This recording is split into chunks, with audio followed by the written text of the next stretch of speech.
ജനലിൻ്റെ ചില്ല് പൊട്ടിക്കണോ, ജനലിൻ്റെ ചില്ല് പൊട്ടിക്കണ്ടോ. എൻ്റെ വീടിൻ്റെ അകത്ത് നിന്ന് പട്ടി കുറച്ചൊന്നും പറഞ്ഞാൽ അങ്ങനെ വീക്കുക അയൽക്കത്തെ വിഷയം പറയാം.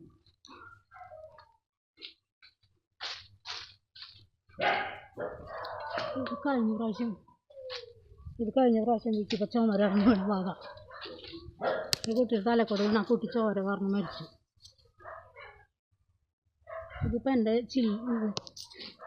ഇതേ ഈ കല്ലുകളൊക്കെയാണ് വീക്കിയത്. ഈ കല്ല് കൊണ്ട് വീക്കിപ്പോൾ ചില്ല് പൊട്ടിയത്. അതിൻ്റെ ഉള്ളിൽ 2 പട്ടിക്കുട്ടികളുണ്ട്. അത് തലയിൽ വീണ പൊട്ടൂല. ഇതൊക്കെ അയാൾ കല്ലെടുത്ത് വീക്കുക. അയാൾ വീക്കിയ കല്ലുകളതൊക്കെ ജനലിൻ്റെ ചില്ല് പൊട്ടി താഴെ വീണത്. ഇനി അയാളുടെ ചില്ലുകൾ കിടക്കുന്നുണ്ട് റൂമിൻ്റെ അകത്ത്.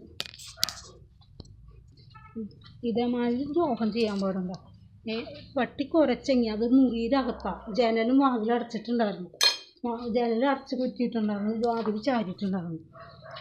അത് അങ്ങേരെ കണ്ടിട്ട് കുറച്ചതുമല്ല. ഇലക്ഷന് വിളിക്കാൻ വന്നപ്പോൾ ഓട്ടോറിക്ഷ കിടക്കിയിട്ടാണ് പട്ടി കുറച്ചത്. അയാളെ കണ്ടിട്ട് കുറച്ചതാണെന്നും പറഞ്ഞ് കണ്ടിട്ട് കല്ലെടുത്ത് വയ്ക്കി. അയാൾക്കറിയാം അയാളെ കണ്ടിട്ട് കുറച്ചതല്ലാന്ന്. പക്ഷെ അയാളിങ്ങനെ മനഃപൂർവ്വം പ്രശ്നം ഉണ്ടാക്കാൻ വേണ്ടി എന്നും ഇങ്ങനെ ഓരോന്ന് ചെയ്തുകൊണ്ടേയിരിക്കും.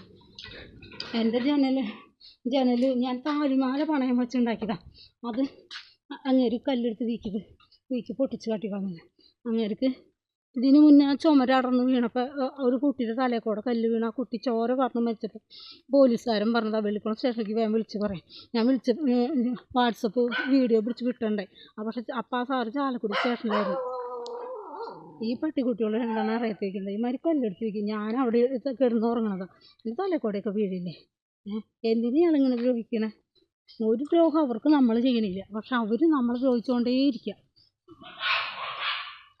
അവരുടെ സ്വാർത്ഥ ലാഭത്തിന് വേണ്ടിയിട്ട് ഈ പട്ടികളൊക്കെ കുരയ്ക്കാൻ വേണ്ടിയിട്ട് എന്തെങ്കിലും വയലൻ്റായിട്ട് ഒച്ചയിൽ പറയുമ്പോൾ പട്ടികൾ കുരയ്ക്കൂല. കുറേ നേരം പട്ടികളൊന്നും കുരയ്ക്കുന്നതല്ലേ ആൾക്കാർ കേൾക്കുള്ളൂ. ഇവർ വയലൻ്റാക്കിയിട്ടാണ് പട്ടികൾക്കല്ലേ അറിയുള്ളൂ. ഞങ്ങൾക്കല്ലേ അറിയുള്ളൂ, നാട്ടുകാർക്ക് അറിയില്ലല്ലോ.